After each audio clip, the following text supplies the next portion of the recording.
श्री अमोल कुल्हे जी। धन्यवाद अध्यक्ष महोदय। हम सब जानते हैं कि आज हम कोरोना की वैश्विक महामारी से लड़ रहे हैं। हमारे देश में पहला केस 30 जनवरी को पाया गया था। आज 9 महीने बाद क्या परिस्थिति है?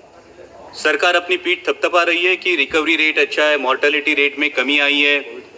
इसके लिए मैं सरकार का अभिनंदन करता हूं, लेकिन इन आंकड़ों के पीछे छुपकर हम इस सच्चाई से मुंह नहीं मोड़ सकते कि आज तक कोरोना की बीमारी की वजह से 90,000 देशवासियों ने अपनी जानें गंवाई है। 90,000 डेथ्स, और इसमें इनडायरेक्ट डेथ जैसे लॉकडाउन की वजह से सड़क पर चलते हुए माइग्रेंट लेबर्स की मौतें, कारोबार चौपट होने की वजह से परिवारों ने की हुई सामुदायिक खुदकुशियां, ऐसी मौतें शामिल नहीं है।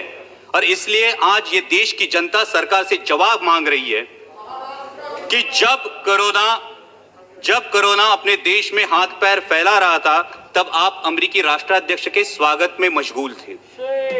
जब देश की सेहत संभालने के प्रयास जरूरी थे, तब आप राज्यों की सरकारें गिराने के प्रयास में लगे हुए थे, और इसका खामियाजा आज देश के हर आदमी को भुगतना पड़ रहा है।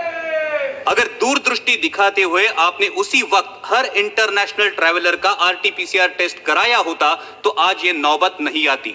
और फिर आपने सरप्राइज इवेंट की तरह लॉकडाउन देश पर थोप दिया।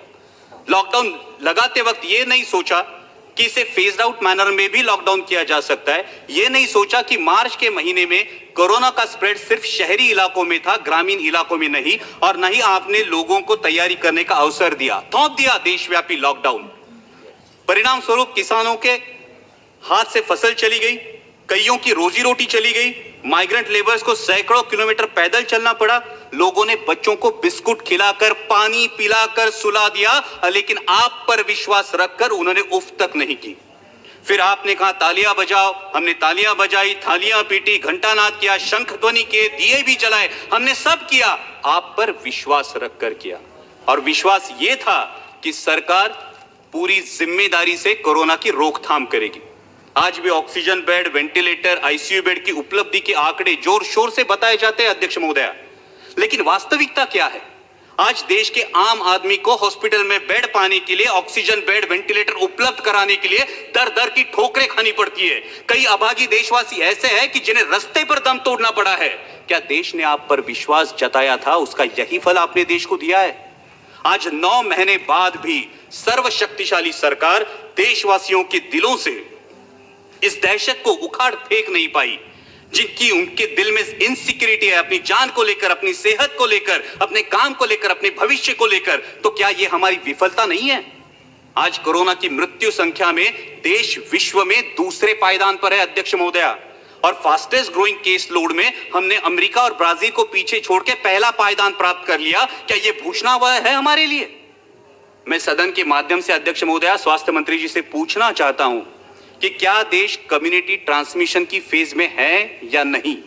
अगर इस सवाल का जवाब हां है, तो सरकार की सब पॉलिसीज फेल हो चुकी है, इसका यह सबूत है। और अगर इस सवाल का जवाब ना है, तो फिर प्रतिदिन 1 लाख के करीब केसेस कैसे पाए जाते हैं? अध्यक्ष महोदया, हमें यह सोचना चाहिए कि क्या हमें पॉलिसीज में बदलाव की आवश्यकता है।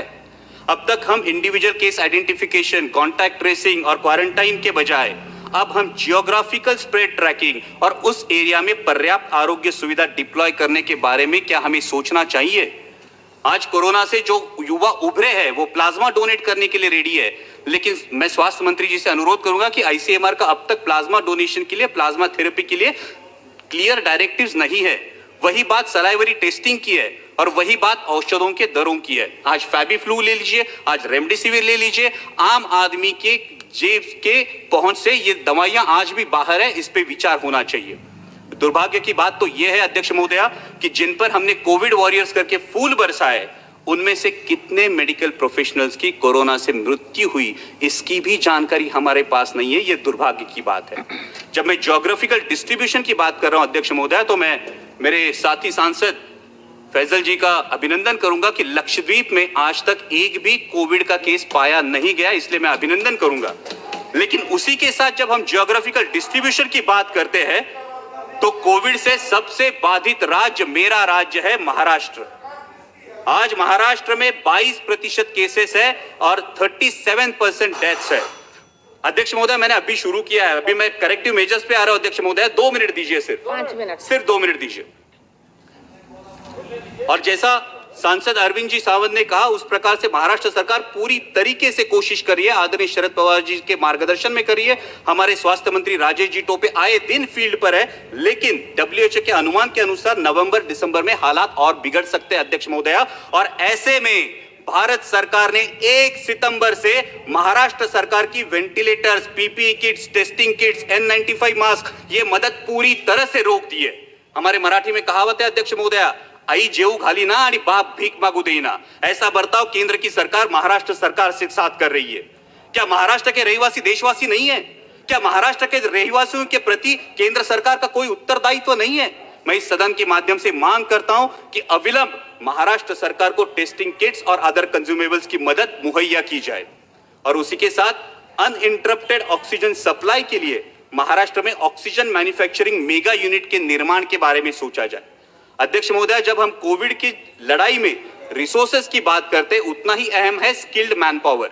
जैसे कि आरोग्य मंत्री, मैडम ये बहुत अहम मुद्दा है, देश के लिए बहुत अहम मुद्दा है कि जैसा कि आरोग्य मंत्री जी ने बताया, कोरोना का वैक्सीन आने में कुछ समय लगेगा। मालूम।